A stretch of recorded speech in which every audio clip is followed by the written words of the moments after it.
Hello ಎಲ್ಲರಿಗೂ, ಹೇಗಿದ್ದೀರಾ? ಚೆನ್ನಾಗಿದ್ದೀರಾ ಅಂತ ಅಂದ್ಕೊತೀನಿ. Welcome back to my channel. ಇದು ಕಾರ್ತಿಕ ದೀಪಾವಳಿಯ ಕೊನೆಯ ಸೋಮವಾರ ಆಗಿತ್ತು. ಪೂಜೆಗೆ ಇಟ್ಟಿರುವ ತೆಂಗಿನಕಾಯಿ ಮತ್ತು ಕಲಸಕ್ಕೆ ಇಟ್ಟಿರೋ ತೆಂಗಿನಕಾಯಿ ವೇಸ್ಟ್ ಆಗಬಾರ್ದು, ಖಾರಕ್ಕೆ ಯೂಸ್ ಮಾಡಬಾರ್ದು ಅಂತ ತೆಂಗಿನಕಾಯಿ ಬರ್ಫಿ ಮಾಡಬೇಕು ಅಂತ ತಗೊಂಡಿದ್ದೀನಿ. ಸಣ್ಣ ಪೀಸಾಗಿ ಕಟ್ ಮಾಡಿ ಮಿಕ್ಸಿಗೆ ಹಾಕಿ ರುಬ್ಬಿಟ್ಟಿದ್ದೀನಿ. ಈಗ ಒಂದು ಬಾಣಲಿ ತಗೊಂಡು 3 ಟೇಬಲ್ ಸ್ಪೂನ್ ತುಪ್ಪ ಹಾಕಿ ತುರಿದಿಟ್ಟಿರುವ ತೆಂಗಿನಕಾಯಿನ ಅದಕ್ಕೆ ಸೇರಿಸ್ಕೊಂಡು ಮಿಕ್ಸ್ ಮಾಡ್ಕೊಬೇಕು. ತೆಂಗಿನಕಾಯಿ ಬೇಗ ತಳ ಹಿಡಿಯುತ್ತೆ, ಅದರಿಂದ ಕೈ ಬಿಡಲಾರ್ದಿರ ತಿರುಗಿಸ್ಕೊತಾ ಇರಬೇಕು. ಜೀವನದಲ್ಲಿ ಅರಿತು ಬಾಳುವುದಕ್ಕಿಂತ ಮರೆತು ಬಾಳುವುದನ್ನು ಕಲಿಯಬೇಕು, ಏಕೆಂದರೆ ಇಲ್ಲಿ ಯಾರು ಯಾರಿಗೂ ಆಗುವುದಿಲ್ಲ. ಇದೊಂದು ಬ್ಯೂಟಿಫುಲ್ ಲೈನ್ಸ್ ಇವತ್ತು ನಾನು ಓದಿದೆ, ಅದನ್ನ ನಿಮ್ಮ ಜೊತೆ ಶೇರ್ ಮಾಡ್ಕೊಬೇಕು ಅಂತ ಅನ್ನಿಸ್ತು, ಅದರಿಂದ ಹೇಳ್ತಾ ಇದ್ದೀನಿ.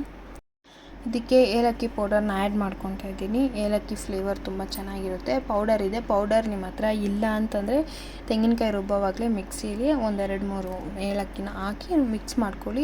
ಸೊ ಅದು ಚಿಪ್ಪೆ ಸಿಗಲ್ಲ ನಿಮಗೆ.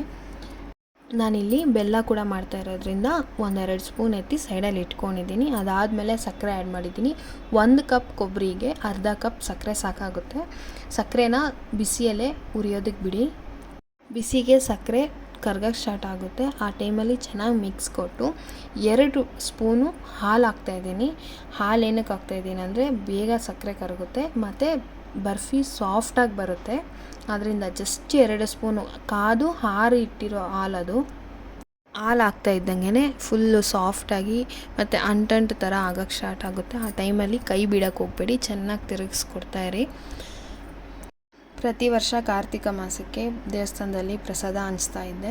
ಈ ವರ್ಷ ಆಗಲಿಲ್ಲ, ಆದ್ದರಿಂದ ಚಿಕ್ಕದಾಗಿ ಒಂದು ಸ್ವೀಟ್ ಮನೆಯಲ್ಲೇ ಮಾಡ್ಕೊತಾ ಇದ್ದೀನಿ. ಸಕ್ಕರೆ ಪೂರ್ತಿ ಕರಗಿ ಬ್ಯಾಟರ್ ಫುಲ್ ಒಂದೇ ಜಾಗಕ್ಕೆ ಬರುತ್ತೆ.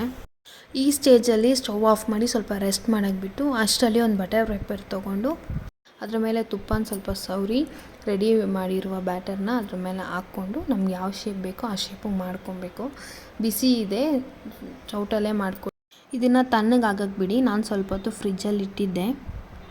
ಇದು ಸೇಮ್ 1 ಕಪ್ ತೆಂಗಿನಕಾಯಿಗೆ ಅರ್ಧ ಕಪ್ ಬೆಲ್ಲ ತೊಗೊಂಡು ಗಂಟೆಲ್ಲ ಕರಗೋಷ್ಟು ಕರಗಿಸ್ಕೊಬೇಕು. ಸ್ವಲ್ಪ ನೀರು ಹಾಕ್ಕೊಂಡಿದ್ದೀನಿ ಬೇಗ ಕರಗುತ್ತೆ ಅಂತ. ಇದು ಕರಗೋಷ್ಟರಲ್ಲಿ ನಾನು ಫ್ರಿಜ್ಜಲ್ಲಿ ಇಟ್ಟಿದ್ನಲ್ಲ, ಅದನ್ನ ಎತ್ತಿ ಸ್ಲೇಸಾಗಿ ಕಟ್ ಮಾಡ್ತಾಯಿದ್ದೀನಿ. ಬಿಸಿ ಸ್ವಲ್ಪ ಇದ್ದಾಗಲೇ ಕಟ್ ಮಾಡ್ಕೊಂಡ್ರೆ ಚೆನ್ನಾಗಿರುತ್ತೆ, ಇಲ್ಲಾಂದರೆ ಗಟ್ಟಿ ಆದರೆ ಎಲ್ಲ ಪೀಸ್ ಆಗಿಬಿಡುತ್ತೆ ಅಂತ ಕಟ್ ಮಾಡಿ ಮತ್ತೆ ರೆಸ್ಟ್ ಮಾಡೋಕ್ಕೆ ಬಿಟ್ಟು ಇಲ್ಲಿ ಅಷ್ಟರಲ್ಲಿ ಬೆಲ್ಲ ಕರಗಿತ್ತು.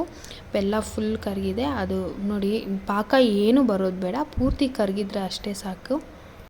ಈ ಸ್ಟೇಜಲ್ಲಿ ಒಳ್ಳೆ ಮಿಕ್ಸ್ ಕೊಟ್ಟು ಏನೂ ಗಂಟಿಲ್ದಿರ ಇರೋವಾಗ ತೆಂಗಿನಕಾಯಿನ ಹಾಕ್ಕೊಂಡು ಚೆನ್ನಾಗಿ ಕಲಿಸ್ಕೊಳೋದಷ್ಟೇ. ಇದಕ್ಕೆ ಡ್ರೈ ಫ್ರೂಟ್ಸ್ ಆ್ಯಡ್ ಮಾಡಿದ್ರೆ ತುಂಬ ಚೆನ್ನಾಗಿರುತ್ತೆ, ಬಟ್ ನಾನಿಲ್ಲಿ ಏನೂ ಆ್ಯಡ್ ಮಾಡಿಲ್ಲ. ಒಂದು ಸ್ವಲ್ಪ ಗಸಗಸೆ ಮಾತ್ರ ಆ್ಯಡ್ ಮಾಡಿದ್ದೀನಿ. ಗಸಗಸೆ 1-2 ದ್ರಾಕ್ಷಿ, ಒಣ ದ್ರಾಕ್ಷಿನ ಆ್ಯಡ್ ಮಾಡಿದ್ದೀನಿ. ತುಂಬ ಚೆನ್ನಾಗಿ ಬಂದಿರುತ್ತೆ. ಗಸಗಸೆ ಆಲ್ರೆಡಿ ಹುರಿದಿಟ್ಟಿರೋದಿತ್ತು, ಅದರಿಂದ ಗಸಗಸೆ ಆ್ಯಡ್ ಮೀಡಿಯಮ್ ಫ್ಲೇಮ್ಗಿಂತ ಕಡಿಮೆ ಇಡಬೇಕು, ಇದು ಬೇಗ ತಳ ಹಿಡಿಯುತ್ತೆ. ಸಕ್ಕರೆ ಬರ್ಫಿಗಿಂತ ಬೇಗ ಮುಗಿಯುತ್ತೆ ಇದು. ಈಗ ಅಷ್ಟೇ ಬಟರ್ ಪೇಪರ್ ಮೇಲೆ ಟ್ರಾನ್ಸ್ಫರ್ ಮಾಡಿ ಸ್ವಲ್ಪ ಆರೋದಕ್ಕೆ ಬಿಡೋಣ. ತುಂಬ ಬಿಸಿ ಇದೆ.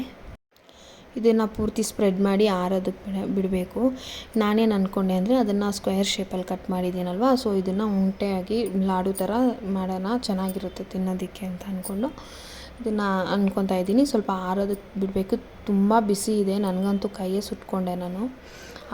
ಸ್ವಲ್ಪ ಬಿಸಿ ಇದ್ದಂಗೆ ಉಂಟೆ ಮಾಡಿ ಇಡಬೇಕು. ಆರದ ಮೇಲೆ ತುಂಬ ಚೆನ್ನಾಗಿ ಬರುತ್ತೆ. ತುಂಬ ಆರೋದ್ರೆ ಉಂಟೆ ಮಾಡೋದಕ್ಕಾಗಲ್ಲ, ಗಟ್ಟಿ ಆಗಿಬಿಡುತ್ತೆ. ಆರದ ಮೇಲೆ ಕೂಡ ತುಂಬ ಸಾಫ್ಟಾಗಿತ್ತು, ತಿನ್ನೋದಕ್ಕೆ ತುಂಬ ರುಚಿಯಾಗಿತ್ತು. ಗಸಗಸೆ ಮತ್ತು ಒಣ ದ್ರಾಕ್ಷಿ ಆ್ಯಡ್ ಮಾಡಿರೋದ್ರಿಂದ ಸೆಂಟ್ರಲ್ಲಿ ಸಿಗ್ತಾ ಇದ್ದಿದ್ದು ತುಂಬ ಚೆನ್ನಾಗಿತ್ತು. ಇದು ಸೆಟ್ ಆಗಿದೆ, ಆರಿದೆ. ನೋಡಿ, ಓಪನ್ ಮಾಡಿ ತೋರಿಸ್ತೀನಿ. ನೋಡಿ ಎಷ್ಟು ನೀಟಾಗಿ ಬಂದಿದೆ, ತುಂಬ ಚೆನ್ನಾಗಿದೆ. ನೋಡಿ ಎಷ್ಟು ಸಾಫ್ಟಾಗಿದೆ ಓಪನ್ ಮಾಡೋದಕ್ಕೆ. ಸೊ ಇದಾಗಿತ್ತು ಇವತ್ತಿನ ವ್ಲಾಗ್. ಎಲ್ಲರೂ ಟ್ರೈ ಮಾಡಿ ಹೇಗಿತ್ತು ಅಂತ ಕಮೆಂಟ್ ಬಾಕ್ಸಲ್ಲಿ ತಿಳಿಸಿ. ಮುಂದಿನ ವೀಡಿಯೋದಲ್ಲಿ ಸಿಗೋವರೆಗೂ ನನ್ನ ಚಾನಲ್ ಸಬ್ಸ್ಕ್ರೈಬ್ ಮಾಡ್ಕೊಳ್ಳಿ, ಲೈಕ್ ಮಾಡಿ, ಶೇರ್ ಮಾಡಿ. Thank you for watching. Bye.